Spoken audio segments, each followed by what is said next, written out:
George and Amal Clooney claim to have never argued in their 11 years of marriage, and some people are mad about it.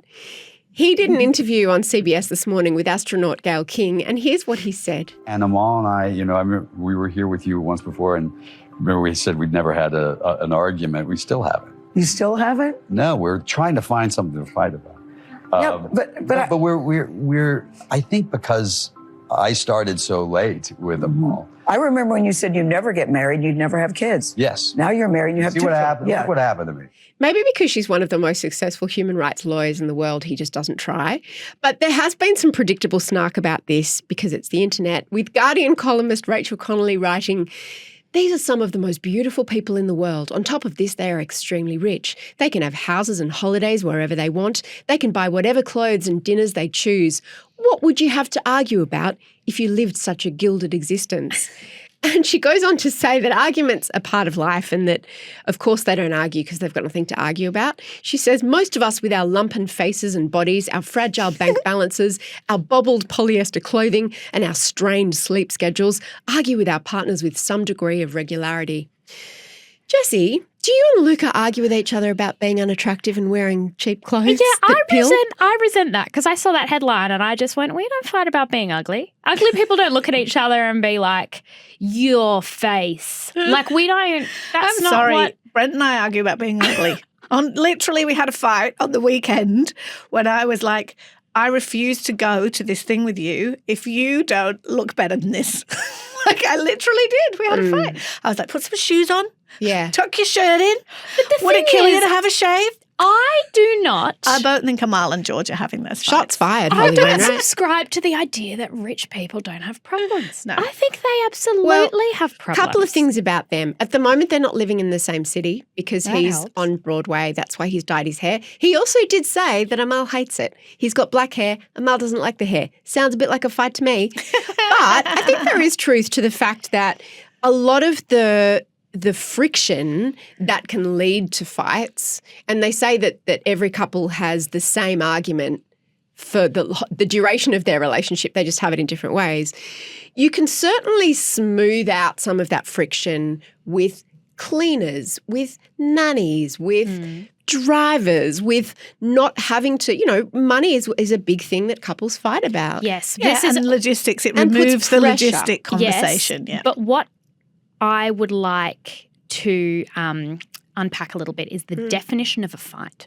Okay. Because Luca and I have always said Luca and I don't fight. We don't. We do not. We have never raised our voices. We've never raised our voices at each other. We don't raise voices. We don't. Mia's looking startled.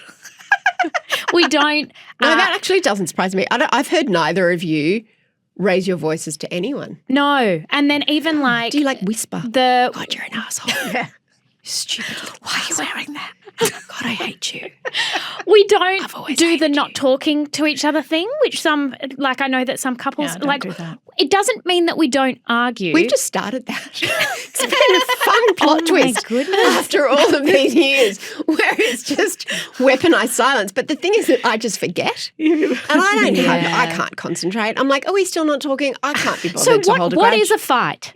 What is a fight? What's a fight? It's a disagreement, right? A fight is a We have disagreement. disagreements. Like you have disagreements about what you want for dinner. But like Whether we should summer in the Lake Como house or also in the, harder in as the Mayfair if Manor. If there are other people that live in your house, it's harder. It's harder to have sex and it's harder to have fights. Yeah. Well, they These have things are to- true. Because Yes. there's always someone around they have listening their to twins. you. I'm sure their twins can be like rich people have annoying kids.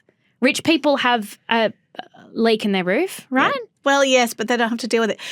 Gurus would tell you that it's not something to aspire to. So the idea, it used to be, I remember when I was growing up, it was like there were some famous couples who'd never spent a night apart. And that was seen as the absolute pinnacle of of togetherness, is that they hate being apart and they're never apart. And this is similar, it's the headlines around the Clooneys don't fight has been held up like, if only we could all be like them. But I think gurus say you should fight. Like you shouldn't fight, you shouldn't insult each other, criticize Yeah. each other relentlessly, you shouldn't go low and all those things. But you shouldn't tiptoe around pretending everything's hunky-dory all the time, because ultimately one of your heads will fall off if you Yes, do which that. is maybe How do you resolve conflict, Maybe Jessie? I consider that a discussion. Right. A discussion or an argument, and we will have all the time we'll have things where we sit down and I go, especially since having a baby, where you go, I feel like I'm doing a little bit more, blah, blah, blah. But it doesn't, neither of us escalate it. And I've been in relationships before where I've been with an escalator or someone who isn't listening or whatever, and I have felt either I raise my voice or they raise their voice, and then I felt it get really messy, and maybe that's what I consider a fight. Yes, and I also think that there's something. So the Clooneys, famously, George Clooney got married in his early 50s, I think, right? And for many years, there was like a marriage watch on Clooney, and he once made a bet, didn't he? He said, I'm never going to get married. I'm never going to have kids with Nicole Kidman. And obviously that was pre-Amal universe. But also there's something to be said for the fact he probably knows himself pretty well by that point. Yeah. She's a very smart woman. If they've had relationships before with, as you described them, escalators, Jessie, and they don't like it, because some couples love fighting. They like, I mean, not horrible fights, but they love the vibe, energy of it, the excitement of it. And if you like that, that's great. But if you hate that and you recoil from it, then that's one of the things you're not looking for. And when you're 54-year-old Clooney and you're picking your glorious human rights lawyer, you're probably going, is she going to be yelling at me about the fact my toenails are ugly and I have to put shoes on? You know, I think that if there's good communication, that is what you're talking about. If you've got someone who is a bad communicator or who won't communicate with you, that's really hard. That's where conflict lives. But if you can talk and resolve things, you know. I do think too that George Clooney is a smart man, and he knows that. I mean, I'm not starting any fight with a human rights lawyer. I just think that she's going to win every time. So he's like, I back down. Sidebar, Mia, I've heard whispers that people think he's going to run. Is he going to run, Clooney, for president? Ooh. I've heard whispers. I think it would make a lot of sense because the Democrats are in all sorts of trouble. Remember when it was going to be Oprah? And what got left to do? Yeah, she doesn't want to do it. But I can imagine that he'd like to kick that goal. Maybe astronaut Gail King could give it a go. Yeah. Yes. Astronaut Gail King would be great.